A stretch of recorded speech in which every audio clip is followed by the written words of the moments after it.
느헤미야 10장 말씀을 통해 우리를 향한 하나님의 뜻을 함께 살펴보며 기도의 제목을 잡고자 합니다. 본문 1절 보시면 그 인봉한 자는 하갈의 아들 총독 느헤미야와 시드기야라고 말씀합니다.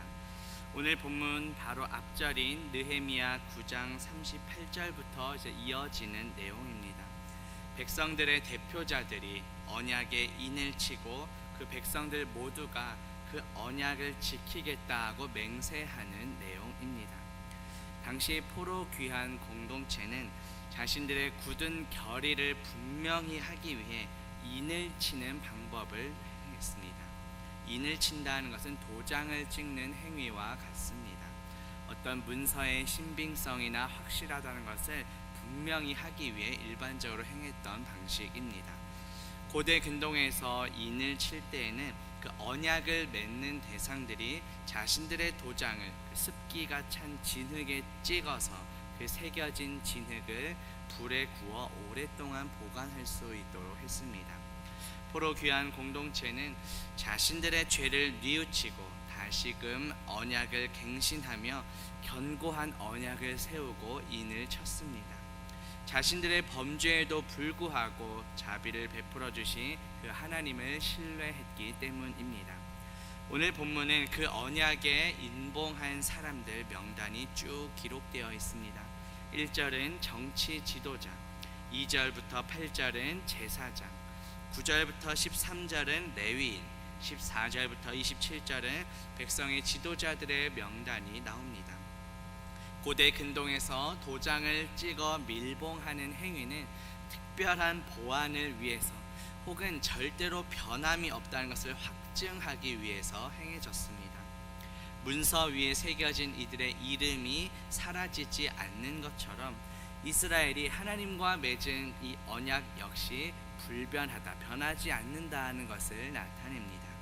그리고 이 언약의 내용을 항상 순종해야 할 책임이 있다는 것을 또한 강조합니다. 1절에 등장하는 이 느헤미야의 이름의 뜻은 바로 여호와의 위로, 여호와께서 안위하신다라는 뜻입니다. 그리고 시드기야는 여호와께서 의로우시다라는 의미입니다. 본문에 기록된 인물들은 단순히 그 한 개인의 차원이 아니라 각 가문 또 모든 백성들을 대표해서 날인한 것입니다. 본문 2절에 보면 스라야, 아사랴, 예레미야가 등장합니다. 이 스라야는 여호와께서 권세를 잡으셨다, 여호와께서 다스리신다라는 뜻입니다. 그리고 아사랴는 여호와께서 도우셨다라는 뜻입니다. 예레미야는 여호와께서 일어나실 것이다 라는 뜻입니다. 시간 관계상 오늘 본문에 나오는 모든 인물들의 이름의 뜻을 다 살펴볼 수는 없지만 1절과 2절에 나오는 이 인물들의 이름의 뜻만 보아도 참으로 은혜가 됩니다. 우리 하나님은 어떠한 분이십니까? 우리를 위로하시는 분, 또 우리를 다스리시는 분, 의로우신 분, 또 우리를 도우시고 일으키시는 그 하나님께 감사와 찬양과 영광 올려드리는 저와 성도님들 되시기를 주님의 이름으로 축복합니다. 본문 28절 보시면 그 남은 백성과 제사장들과 레위 사람들과 문지기들과 노래하는 자들과 느디님 사람들과 및 이방 사람과 절교하고 하나님의 율법을 준행하는 모든 자와 그들의 아내와 그들의 자녀들 곧 지식과 총명이 있는 자들은 이라고 말씀합니다. 이방 사람과 절교한다는 것은 포로 귀환 공동체의 그 정체성과 관련해서 매우 중요한 의미가 있습니다. 당시에 포로지에서 돌아온 이 귀한 공동체에 있던 가장 큰 문제가 무엇이었을까요? 바로 이방인들과 통혼하는 풍습이었습니다. 이스라엘로 하여금 그 이방의 우상 숭배와 악한 풍습에 물들게 했기 때문입니다. 이것은 심각한 영적인 타락을 초래했고 신앙의 정체성마저 무너뜨리며 훼손시켰습니다. 따라서 당시의 그 귀한 민들은 이방인과의 통혼 풍습이 이 공동체 안에 뿌리 내리지 못하도록 단호하게 대처해야만 했습니다. 이방인들과의 통혼을 금지하는 것은 하나님의 율법을 올바로 준행하기 위해서도 최우선적으로 필요한 조치였습니다. 이방인들과 이러한 분리가 있을 때 그러니까 구별된 백성으로서 이 정체성을 확립할 수 있고 또한 거룩한 삶을 유지해 나아갈 수 있기 때문입니다. 느헤미야는 이들을 가리켜서 지식과 총명이 있는 자들이라고 말했습니다. 지식과 총명이 있는 자들은 바로 이방 사람과 절교하고 하나님의 율법을 지키는 자들을 가리킵니다. 여호와를 경외하고 삶에 있어서 그 계명을 말씀을 철저하게 지키는 자들입니다. 에스라와 느헤미야의 이 주도하에 당시 포로지에서 돌아온 그 공동체에 개혁이 일어나고 있다는 것을 보여줍니다. 그런데 사실 우리가 어떠한 존재였습니까? 우리가 죄와 허물로 죽었던 이방 죄인들이었습니다. 하나님과 원수였던 우리는 예수 그리스도의 십자가로 다시 화목하게 되었습니다. 어제 우리 추수감사주일 설교에서도 들은 것처럼 그 화평이 바로 샬롬, 하나님과 원수였던 우리를 화목하게 하신 그 바로 예수 그리스도의 평강 안에서 우리가 감사해야 한다는 말씀 들었습니다. 에베소서 2장 11절부터 16절에 보면 너희는 그때 육체로는 이방인이요 이제는 그리스도 예수 안에서 그리스도의 피로 가까워졌느니라. 십자가로 이 둘을 한 몸으로 하나님과 화목하게 하려 하심이라. 원수된 것을 십자가로 소멸하시고 라고 말씀합니다. 예수 그리스도께서 값없이 베풀어 주신 그 구원의 은혜에 우리는 감사하며 살아가야 합니다.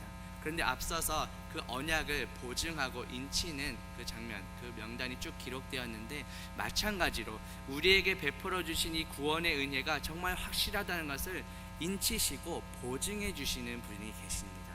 그분이 누구실까요? 바로 우리 안에 계시는 성령 하나님이십니다.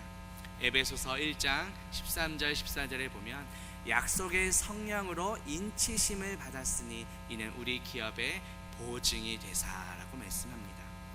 이방 죄인이었던 우리에게 값없이 구원의 은혜를 베풀어 주시고 이 구원이 정말 확실하다며 인치시고 보증해 주시는 그 성령님의 은혜에 감사하며 살아가는 저와 성도님들 되시기를 주님의 이름으로 축복합니다. 보면 32절 보시면 우리가 또 스스로 규례를 정하기를 해마다 각기 세겔의 3분의 1을 수납하여 하나님의 전을 위하여 쓰게 하되 라고 말씀합니다.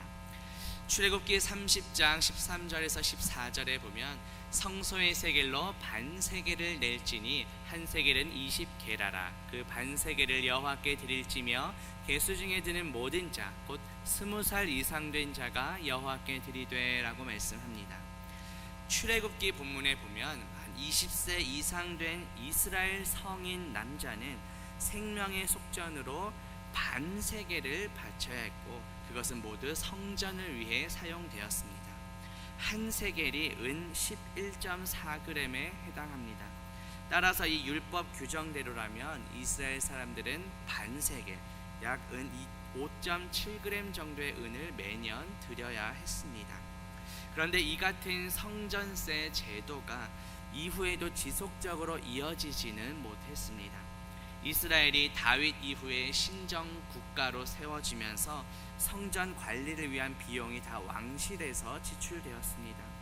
그러던 것이 이제 에스라, 느헤미야 당시에 와서 페르시아 왕이 보조해주는 기금으로 성전 관리가 이루어지게 됩니다. 그런데 그것만으로는 당시의 성전 제사를 유지하는 데 부족했습니다. 그래서 오늘 본문에 보니 백성들은 각기 3분의 1 세겔을 성전세로 바치기로 스스로 규례를 정했다고 말씀합니다. 물론 출애굽기 본문에 나온 그 규정대로 반 세겔보다는 좀 적은 액수입니다. 3분의 1 세겔이기 때문에 과거보다 적은 양의 성전세를 드렸던 이유는 당시 페르시아 왕실의 후원이 있었기 때문이기도 하지만 포로지에서 돌아온 그 귀한민들의 경제 사정이 열악했기 때문입니다. 그럼에도 불구하고 스스로 규례를 정했다고 말씀합니다. 자발적으로 성전세를 납부한 것입니다. 이처럼 하나님께서는 우리가 인색한 마음이 아니라 자원하여 예물을 드리는 것을 기뻐 받으십니다. 고린도서 9장 7절에 보면 각각 그 마음에 정한 대로 할 것이요 인색함으로나 억지로 하지 말지니 하나님은 즐겨내는 자를 사랑하시느니라 고 말씀합니다. 많이 내는 자를 사랑한다는 것이 아니라 즐겨내는 자, 자원하여 정한 대로 즐겨내는 자를 사랑하신다고 말씀했습니다. 우리의 마음의 중심을 보시는 그 하나님께 자원하여 기쁨으로 드리는 저와 성도님들 되시기를 주님의 이름으로 축복합니다. 본문 39절 보시면 곧 이스라엘 자손과 레위 자손이 거제로 드린 곡식과 새 포도주와 기름을 가져다가 성소의 그릇들을 두는 골방 곧 섬기는 제사장들과 문지기들과 노래하는 자들이 있는 골방에 둘 것이라. 그리하여 우리가 우리 하나님의 전을 버려두지 아니하리라고 말씀합니다. 하나님의 전을 버려두지 않겠다고 말씀합니다. 공동체의 어떤 구심점, 중심이 되는 이 성전을 그냥 내버려두거나 방치하지 않음으로써 신앙의 정체성을 끝까지 지키려는 의지가 보입니다. 이스라엘 공동체의 신앙은 이 성전이 중심이 되었습니다. 따라서 이 하나님의 전을 버리고 방치한다는 것은 마치 믿음을 포기하고 하나님을 배신한다는 것과 같은 의미였습니다. 그렇게 절대로 용납할 수 없는 일이었습니다. 이 구약의 성전은 이제 신약 시대로 넘어오면 예수 그리스도의 육체로 연결됩니다. 요한복음 2장 19절과 21절에 보면 너희가 이 성전을 헐라 내가 사흘 동안에 일으키리라. 예수는 성전된 자기 육체를 가리켜 말씀하신 것이라고 나옵니다. 예수님이 성전의 자기 육체 십자가에서 죽으시고 다시 3일 만에 부활하신 것을 미리 말씀하신 내용입니다. 참 성전이신 예수 그리스도의 영이 우리 안에 계시기에 이제는 우리가 성전이 되었습니다. 고린도전서 3장 16절에 보면 너희는 너희가 하나님의 성전인 것과 하나님의 성령이 너희 안에 계시는 것을 알지 못하느냐라고 말씀합니다.